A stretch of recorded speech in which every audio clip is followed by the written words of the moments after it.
If you've completely messed up your double knitting and you need to just take out a few rows, I will show you how to do it. I know it can be scary, but I will do it with you. Just take out your needle, both needles, wherever you are.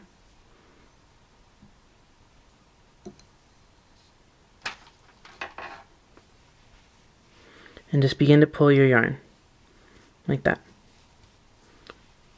If you have really fuzzy yarn like this, you're going to have to do it slowly because delicate yarn tends to fuse together when you pull it. If your yarn is twisted, you probably won't have as much of a problem. Alright, just pull the loops, pull, pull, pull, until, let's say this is our mistake here and we want to take that one out. Maybe we've messed up this whole entire row. Just keep pulling your stitches back and forth until, alright, that one's out. Let's get to the end of the row and we'll recover all these stitches.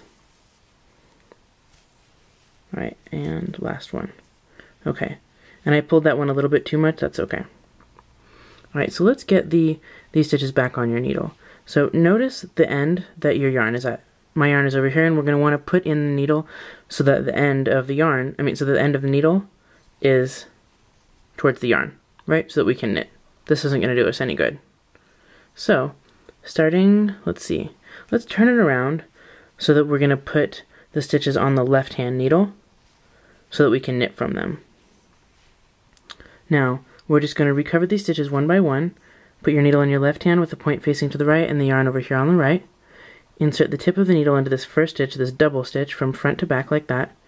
And then we're going to go purl stitch first, because that one needs to be on the needle over here, from front to back, just like that.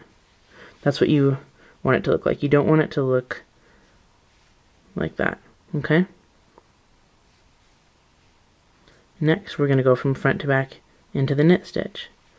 Again, front to back into that purl stitch. That's what it's supposed to look like, if you get it right.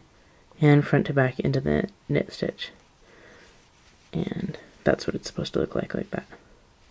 What we don't want to see is that. See how I'm handling the stitches from the bottom here? That prevents them from falling out as I manipulate them. Alright, let's go in. Oh, that one's starting to fall out.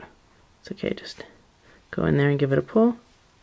And the knit stitch, or purl stitch, and you can use your finger here to slide them onto the needle as you get them on, just like that. Go purl stitch, knit stitch, purl stitch, knit stitch. Last one. So something funny has happened here, that's okay, I'm just going to keep on getting these stitches before they disappear. That's the most important thing. You can always turn them around later.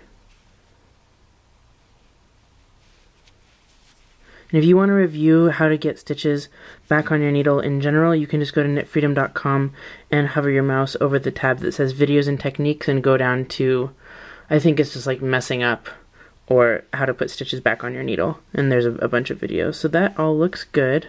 And then let's just, so what happened here is we pulled this last one out, which may happen to you too. So I'll show you how to fix it. This one needs to be knitted, so we need to put it on the left-hand needle. Where's my left-hand needle? There it is. Going from front to back. So now this looks a little bit normal, right? We've got most of a row knitted and one stitch that we haven't knitted because our yarn's right here in the middle. So go ahead and just knit that last stitch. And you've recovered your stitches. They look beautiful. So to find out where you are, since you pulled out a bunch of rows, just go down here to the first stitch and you can count the knit stitches starting from that one right there. So 1, 2, 3, 4, 5. You've done 5 rows. So you can grab your chart. You can grab your chart and say, okay, I've done rows 1, 2, 3, 4, and 5. Oh look, that's actually where I've done highlighting, so I'm ready for row number 6. And we can confirm that, thank goodness, by this one stitch right here. See that? If we look at all these purple knit stitches, 1, 2, 3, then a purple one, that's that square on row 5. And then 1, 2, 3 purple ones again. So we have successfully ripped back up to row 5 and are ready to do row 6.